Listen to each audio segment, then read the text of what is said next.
सिद्धार्थ के जाने के बाद अयान सारा ध्यान अपने काम पे लगाने लगा। वो आराम से अपने रूम में बैठकर अपने लास्ट प्रेजेंटेशन पे काम कर रहा था। उसको काम करते करते रात हो गई थी। वो रूम से बाहर ही नहीं आया था। उसको आज रात पूरी फाइल तैयार करनी थी, इसलिए आज वो पूरा ध्यान अपने काम पे लगा रहा था। तभी उसके पास सिद्धार्थ का फोन आया।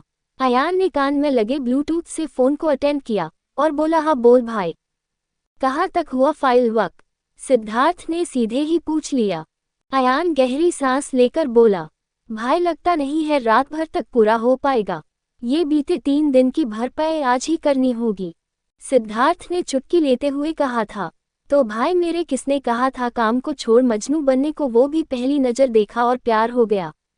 थोड़ा टाइम लेता, फिर सोचता कि उससे प्यार है या अट्रैक्शन, पर तुझे तो तुरंत डिसीजन लेने की आदत है, न तो 3-4 दिन देख भार के फील करके फैसला ले ही लिया। तो कर उसकी भरपाई, अपनी नींद और आराम दोनों हराम करके। अयान थोड़ा गुस्सा होकर बोला, तू तेरी चोंच बंद रखेगा? एक तो मैं वैसे ही परेशान हूँ, ऊपर से खाना भी खाने का टाइम नहीं है। 2 हाथ है, उसने काम करूँ या खाना खाऊं? खाना खाने में टाइम खराब नहीं करना, और अब तू भी फोन रख, मुझे काम पे फोकस करना है। सिद्धार्थ हंसते हुए कुछ कहता उससे पहले मैं उसके बगल में बैठी दीप्ति बोली, अगर तेरे हाथ फ्री नहीं है तो तू तेरी दिल की रानी तेरी जान को बुला ले, वो तो फ्री होगी, वो खिला देगी, और इस बहाने थोड़ा बहुत उससे रोमांस भी कर लेना। दीप्ति ने सिद्धार्थ से हाई फाई करते हुए कहा, ... ऐसी तेरी इस तोफ को बोल अपना दिमाग और जुबान दोनों बंद रखें। और तू कॉलेज में कम कार्टून थी, जो अभी तक तेरे अंदर का कार्टून बाहर नहीं गया। जा अपना ये दिमाग तेरे पति पे चला, मेरे मामले में ज्यादा बड़ी बुआ मत बन। Smile with horns tears of joy, Ayaan ने झूठ मूठ का गुस्सा करते हुए कहा। तभी दीप्ति बोली, बेटा मत भूल, हम ही तेरी नया पार लगाएंगे और तू हमसे ही पंगा ले रहा है। स्मग स्माइल विद हॉर्न्स, तू तो दूर ही रह, वरना पता लगे पार होने की वजह बीच में ही मेरी नया डूब जाए। Tears of Joy, tears of Joy. Deepti को गुस्सा आ गया। वो अयान से बोली, तू अकड़ू खडूस, तुझे तो। दीप्ति बोल ही रही कि तभी अयान के रूम का नॉक हुआ। असल में सभी लोग खाना खा चुके थे घर में, और सब लोग खाना खाकर अपने अपने रूम में सोने भी चले गए थे। अयान को कई बार बुलाया खाने के लिए, लेकिन उसने बिजी हूँ कह के मना कर दिया था। रात के 11 बज चुके थे, सब लोग अपने अपने रूम में थे, लेकिन नीलिमा जी बार बार अयान को देख रही कि कब खाने को आएगा। एक माँ जो थी, बेटा भूखा रहेगा तो माँ को नींद कैसे आएगी, इसलिए वो अभी वापस रूम से बाहर निकलकर चेक करने आई कि खाना खाया है या नहीं। तभी अरायना भी किचन में पानी लेने आई। अरायना को देख उनके चेहरे पे स्माइल आ गई। वहीं अरायना उनको वहां देखकर बोली, आंटी आप सोई नहीं अभी तक? नीलिमा जी बोली, बेटा तुझे पता तो है न, अयान बुझा है, अब एक बेटा भूखा हो तो माँ को नींद कैसे आएगी, इसलिए उसी को देखने आए, पर वो लगता है अपने काम को छोड़कर आएगा ही नहीं। नीलिमा को उदास देख अरायना बोली, आंटी तो आप जाके दे आइए उनको। नहीं बेटा, उसका गुस्सा बहुत बुरा है और उसको बिल्कुल पसंद नहीं कोई उसे काम के बीच डिस्ट्रैक्ट करे, इसलिए जब वो बिजी होता है तो कोई उसके आसपास नहीं जाता। वैसे भी सीड ने जाते टाइम बताया था कि कल इसकी बहुत जरूरी कॉन्फ्रेंस है, उसी के लिए बहुत काम करना है। उसका ये प्रोजेक्ट उसको बहुत बड़ी डील पास करवाए, अगर ये डील फाइनल हो गई तो उसका सपना लगभग पूरा हो जाएगा, और इसीलिए मैं उसके रूम में न जाकर उसका वेट कर रही हूँ। फिर अरायन को देख के बोली, 1 मिनट बेटा, वो हम सबको तो डांट देगा अगर उसके रूम में गए भी तो, पर वो गेस्ट को बहुत इज्जत देता है। मेरा मतलब अगर तुम गई तो वो तुमको कुछ नहीं कहेगा, कर आराम से खाना भी खा लेगा। तुम तो जिद करके उसे खिलाकर ही रूम से बाहर आना और सारे बर्तन किचन में रख के सो जाना। वो कहेगा कि तुम जाओ मैं खा लूंगा, पर तुमको ऐसा नहीं करना। उल्टा उसको बोलना कि खाना खत्म करो, उसके बाद ही मैं जाऊंगी। आरायना नीलिमा की बात ले हिचक कर बोली, आंटी हम कैसे, आई मीन उनको बुरा लग गया तो?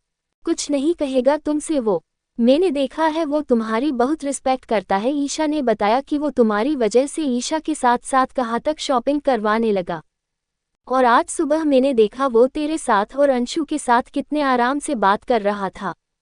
तो तुम भरोसा रखो, वो तुम्हारे द्वारा ले जाए गए खाने को नहीं लौटाएगा और तुमसे कुछ कहेगा भी नहीं, और मैं भी आराम से सो जाऊंगी। नीलिमा की बात पे अरायना बोली, ठीक है आंटी, आप जाके आराम करो, हम उनको खाना खिलाकर ही सोएंगे, आप चिंता मत करो। नीलिमा ने खाने की ट्रॉली अरायना को थमाए और जाती हुई अरायना को देखने लगी। पीछे से बेबे और राधिका जी आए जो दोनों बेबे के रूम में बैठकर कुछ बातें कर रही थी।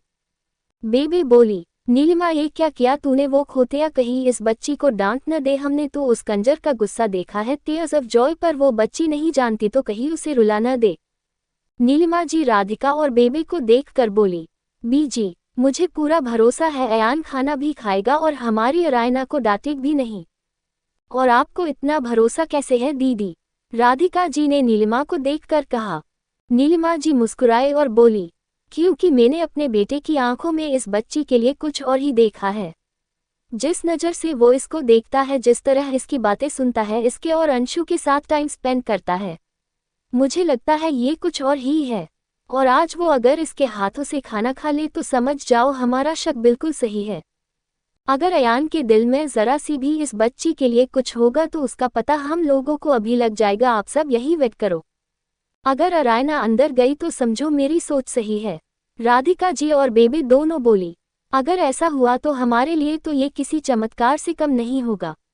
जिस बेटे की शादी देखने का सपना हम सब छोड़ चुके हैं, वो अगर अरायना जैसी लड़की से शादी करेगा, उससे प्यार करेगा, तो ये तो बहुत खुशी की बात है।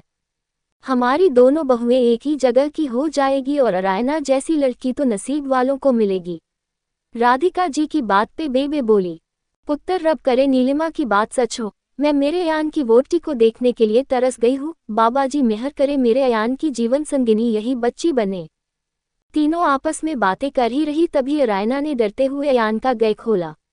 वो मरी सी आवाज में बोली, सुनिए सुनो। अयान जो दीप्ति से बात करने में मग्न था, उसने जैसे ही अरायना की आवाज सुनी वो खुश होकर बोल, अंदर आ जाओ। अरायना आवाज सुनकर अंदर आए और बहुत धीमे से बोली, वो आप।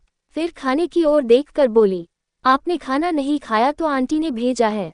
अरायना की आवाज फोन के दूसरी ओर दीप्ति और सिद्धार्थ दोनों ने सुनी तो दीप्ति बोली, क्या वो ही है, और क्या वो खाना लेके आई है तेरे लिए, बोल ना जल्दी। अयान ने धीरे से बोला। दीप्ति और सिद्धार्थ दोनों बोले, देख अच्छा मौका है, हाथ से मत जाने दे उसको, बोल तुम ही खिला दो खाना अपने हाथों से, मैं बीजी हूँ। अयान को दोनों पे गुस्सा आया, वो धीरे से बोला, चुप करो मैं फ़ोन रख रहा हूँ। सिद्धार्थ जोर से जल्दी में बोला, भाई प्लीज फ़ोन मत कट कर, एक बार सुनने तो दे। अयान अभी कुछ बोलता उससे पहले ही अरायना खाने की ट्रॉली उसके बैग के पास ले आई। अयान उसको देख मुस्कुराया और आराम से बोला, थैंक्स फॉर दैट, और मैं खा लूँगा, आप रख दो। जरूरी सूचना, मेरे चैनल पे कुछ टेक्निकल प्रॉब्लम हो रही है तो मुझे बहुत घबराहट सी हो रही, इसलिए मैंने डर से दूसरा चैनल बनाया है। कहीं इस चैनल को कुछ हो न जाए, इसलिए दूसरा चैनल बनाया है, तो प्लीज़ आप लोग वहाँ भी सपोर्ट करें। और मैं शुरू से वहाँ अपनी पहली कहानी अपलोड कर रही हूँ, तो प्लीज़ दोस्तों मुझे सपोर्ट करें। नए चैनल का लिंक मैं वीडियो के डिस्क्रिप्शन में दे दूँगी और साथ ही पहले कमेंट में पिन भी कर दूँगी, तो प्लीज़ सपोर्ट करें।